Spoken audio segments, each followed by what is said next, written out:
Central ఆఫీసర్స్ని తీసుకొచ్చి ఈఓలుగా deputy ఈఓలుగా పెట్టారు వైఎస్ఆర్సీపీలో. అక్కడ ఒక పెద్ద కాంట్రవర్సీ చేశారు. ఇది ధర్మారెడ్డి అని ఆయన తీసుకొచ్చారు.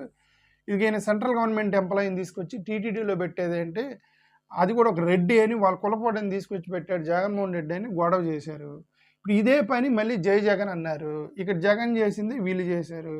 ఇక వెంకయ్య చౌదరి అని ఆయన తీసుకొచ్చారు. ఈయన కూడా సెంట్రల్ గవర్నమెంట్ ఎంప్లాయీయే. ఇక్కడ తిట్టి మళ్ళీ అదే పని చేశారు. ఇక్కడ రెడ్డిని తీసుకొచ్చారు మీ కులపోలని అని చెప్పి ఇదిగో చౌదరిని తీసుకొచ్చి పెట్టారు. ఇది అది వాళ్ళు వీళ్ళు చేసింది ఇది చేశారు. అంటే ఇంకేంటి రెండింటికి తేడా? అంటే వీళ్ళు చేసిన మొత్తం రాజకీయ విమర్శలే తప్ప ఏమీ లేదు.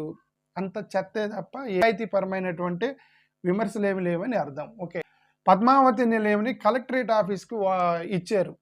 అయితే ఊరికేమి ఇవ్వలే, 20 లక్షల రూపాయలు పర్ మంత్ రెంట్కి ఇచ్చారు. టీటీడీ అనేది తిరుపతి తిరుమల దేవస్థానం అనేది ఒక కాంప్లెక్స్ కట్టింది తిరుపతి ఎయిర్పోర్ట్ దగ్గర. దట్ ఈస్ కాల్డ్ పద్మావతి నిలయం.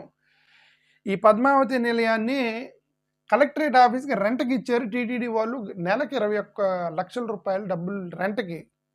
కార్పొరేట్ వాళ్ళకి వాళ్ళకి జనరల్గా గవర్నమెంట్ వాళ్ళకి ఇస్తే 2 రూపాయలకి 3 రూపాయలకి నెలకు 100 రూపాయలకి ల్యాండ్లు అట్లా ఇస్తూ ఉంటారు. మరి ఇది చూడండి, ఒక ప్రభుత్వ సంస్థకి 21 లక్షల రెంట్కి ఇచ్చారు. ఓకే సరే ఇచ్చారా అనుకుందాం. ఇక్కడ తిరుచునూరులో 75 కోట్లు పెట్టి టీటీడీ కట్టింది పద్మావతి నిలయాన్ని.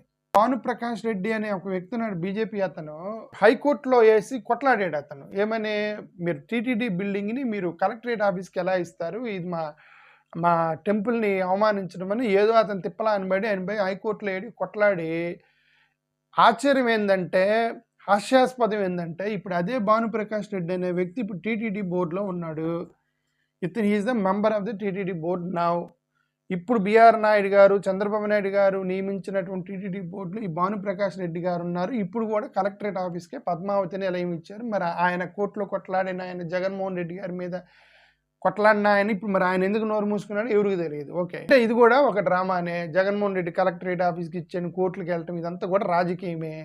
అతను నిజాయితీ పరుడు అయితే ఇప్పుడు అతనే బోర్డు మెంబర్ కదా, మరి అతను ఎందుకు పద్మావతి నిలయాన్ని కలెక్టరేట్ ఆఫీస్ తీసేయమనండి.